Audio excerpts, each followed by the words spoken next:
राधे राधे जी।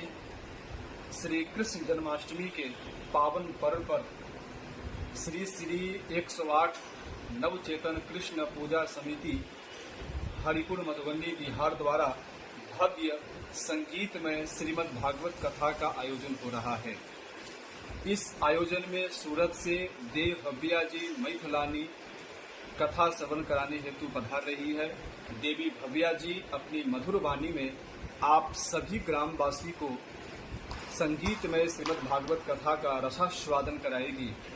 कथा का तारीख जो है वो 23 अगस्त से 29 अगस्त तक 2024 है।